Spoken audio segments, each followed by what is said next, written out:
Hi everyone, my name is Michaela Stokely and I have gathered everyone here for my program development to propose my idea for how to improve the WITA assessment for multilingual and multicultural students in the Edmonds School District. Here we have an overview of what I'm going to be presenting and talking about today. I'm going to start with listing some facts, definitions, and statistics before we dive into my plan. So what is multilingual learning? Multilingual learning is for students who are not native English speakers. It is the educator's goal and role to enhance their learning and language proficiency. These students are widely known as ELLs, BLs, and CDLs.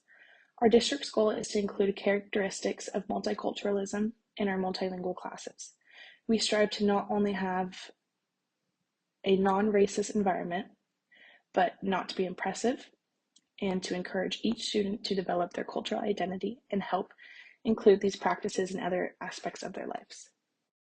I am from the Edmonds School District, and we use WITA to screen new students for being in our multilingual program.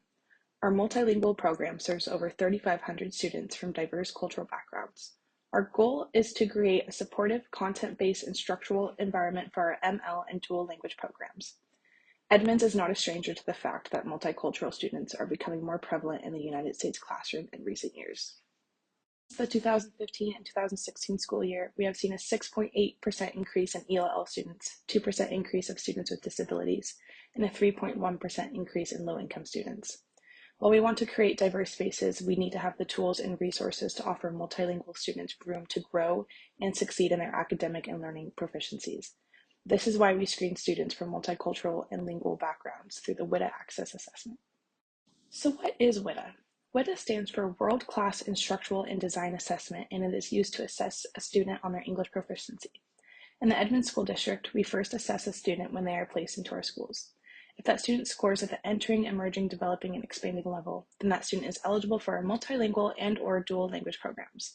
Those who are accepted are then tested through WITA every year to record their progress in English. Access is a specific assessment our district uses for WITA during our screening. Access stands for Assessment in Comprehension and Communication in English from State to State. Access tests on 4 categories: speaking, writing, reading, and listening. So let's talk about the strengths and weaknesses of WITA Access Assessment. Let me start with the strengths. First of all, WITA is used in 42 out of 50 states in the US and offers a wide set of resources. If you look at their website, it is quite extensive. First of all, WITA tests in 4 categories. If you remember from above, they are reading, writing, speaking, and listening. This is excellent for multilingual learners because some students may test better verbally over written. Having them being tested on just one category would not accurately depict their proficiency or progress.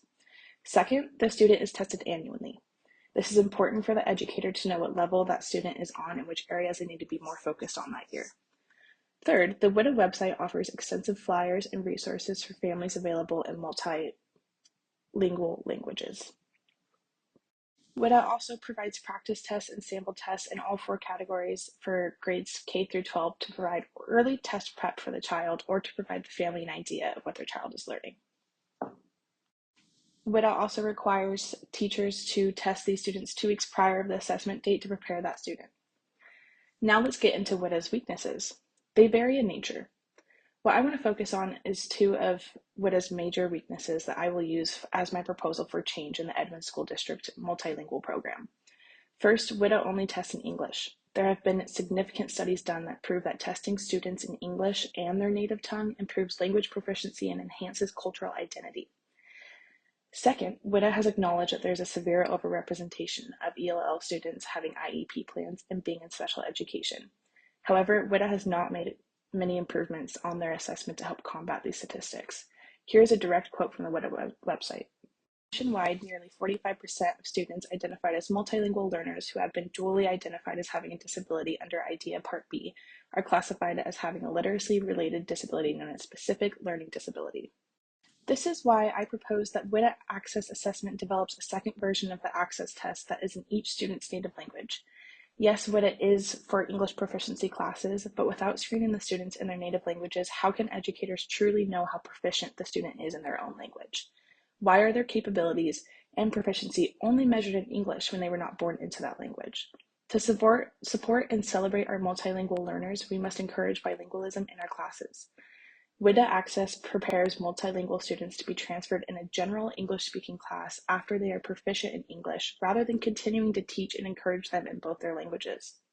Providing extra support for these students in their native language can encourage students to develop their cultural identity in the classrooms and their communities.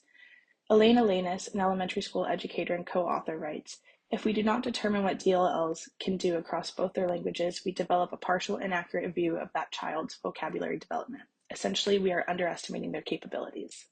My main 3 reasons for this proposal are: providing dual language proficiency will provide a clearer picture of a student's ability and capability. I will later talk about why the dual language program is really efficient for this. Second, it aids and accommodates ELL students with disabilities or students that are getting referred or are being evaluated. And 3, it promotes cultural identity and bilingualism. I will go into depth and evidence and planning around the first 2 improvement outcomes, making WIDA a dual native language assessment, and conclude with a definition and support statement from the Edmonds School District. You will see a graph from Thomas and Coulier, who are major researchers on the topic of multilingual and bilingual learning in the classroom. You can see that a 2-way dual language program produces higher language and testing proficiency compared to other programs such as one-way language, transitional bilingual, and traditionally taught programs. Thomas and Coulier ambitiously believe that by implementing one-way or 2-way dual language programs, schools can expect a 1/5 to 1/6 of the achievement gap for English learners to close each year. Closing the achievement gap, otherwise known as educational debt from Lansing Billings, was the goal in the 2001 from No Child Gets Left Behind. The Edmonds School District has 4 dual language programs in the district. Here's their definition of their dual language program, which I will summarize. They start with a 90-10 model. In kindergarten, it starts with 90% of the day in Spanish, 10% English. And as the students progress through the grades, Spanish will decrease by 10% and English will increase by 10, reaching 50-50 by the 4th grade. While I think this is a great start, I do believe that we need more dual language programs that are not just in Spanish. It needs to be in other native languages of students that come that aren't from Spanish-speaking backgrounds. They may come from Chinese-speaking backgrounds, for example. The goal of the program is for students to become bilingual, biliterate, and achieve grade-level proficiency in all subjects in both languages. Now, while research on 2-way bilingual education immersion is slim, Catherine Lindholm Leary, a professor at San Jose State University, found that ELL students in dual language programs that start at a 90-10 ratio will perform better in fluency and proficiency in the first 5 to 7 years of school, which is the average time it takes a student to become fluent in English. This is compared to ELL students in 50-50 ratio classes like mainstream or some multilingual classes that don't have as well of scores by the end of the 5 to 7 years. Lindholm Leary continues to conclude that students in dual language programs are more likely to graduate high school and be enrolled in higher academic classes compared to those in mainstream English classes. I've seen significant progress of ELLs in dual language classes as they are being tested in their native language and in English. While there is not real data for what research outcomes would be for WIDA access screening students in both languages, we can estimate and hypothesize that if WIDA were to expand their assessments to native languages, ELL and CDL students will have better outcomes in language proficiency, reading, and in math, as we have seen in these dual language programs already. The second reason why I believe my proposal would be a huge improvement for multilingual students is because of the effect the change would have for ELL students with disabilities or CDL students who are being evaluated for disabilities. There is a very clear overrepresentation of students of color and English language learners in special education. David Francis, a professor and co-writer, found that students testing in their native language for learning disabilities scored less eligible for IEP programs compared to them being tested in just English. ELL students are commonly misdiagnosed as having learning disabilities because of the misanalyzing of their academic progress and intelligence on their English proficiency. Here is an example scenario that I wrote up. An ELL student is evaluated for needing an IEP program due to a referral. They were referred by their teacher because of their slow or inconsistent progress in their English proficiency and because of their WIDA access test scores, which were tested in English. The evaluator analyzes these scores and develops an IEP plan for the student, concluding that they have a learning disability. Had the student been WIDA tested in both English and their native language, the evaluator would have seen that while their English assessment scores were low, their native language WIDA scores were on par for their grade and age. This gives the evaluator a fuller and more detailed idea of what the student needs. which in this hypothetical scenario, it was not an IEP plan, but perhaps an evaluation for a dual language program. However, there is a considerate lack of data, research, and statistics in the placement of ELLs in special education. There have been a lot of arguments for both overrepresentation and underrepresentation. But even more, researchers Artiles and Ortiz, in their publishing of English language learners with special education, found that in 2002, ELLs were 3 times as likely to be placed in special education and general mainstream classes than that of ELLs getting and being assessed in their native language in some way. Through being supported by test scores through WIDA assessments of the student's native tongue, could help avoid these statistics and help solve the overrepresentation issue of ELLs in special education. Now, I did want to address some issues with my proposal. 1, the expense. Dual language programs are extremely expensive, and there tends to be a lack of resources for education, especially that of staff and funding. It would be very difficult to find enough staff that are fluent in multiple languages to make multiple programs across the board. It would also be expensive for WIDA to fully fund the research and policies that go into expanding and adding these assessments. 2nd, segregation. Dual language programs can cause physical separation from white primary English-speaking classrooms. One of my main suggestions to combat this would be daily projects and interactions where classes come together to learn, interact, and communicate. To conclude this proposal, I would like to close with what I believe is the core of why my proposal will provide accurate, authentic, and beneficial improvements for the future of assessing multicultural students. This improvement serves more as a belief system of mine rather than real data analysis. Cultural identity comes from the essence of who you are. It is shaped from your past, your family, your beliefs, and your morals. English language learners and culturally diverse learners deserve the chance to continue to grow and develop their cultural identities in their classrooms, communities, social lives, and home lives. It serves to enhance and express students' sense of self. Confining ELLs and CDLs into Eurocentric classroom environments and curriculum that we still have today is stripping them of their autonomy to develop their cultural identities from who they are.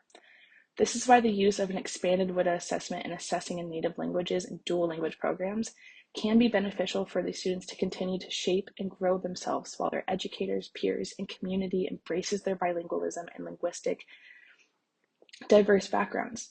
Edmond School Districts believes in a school-wide bilingual environment that has full support of the school administrators, teachers, and parents.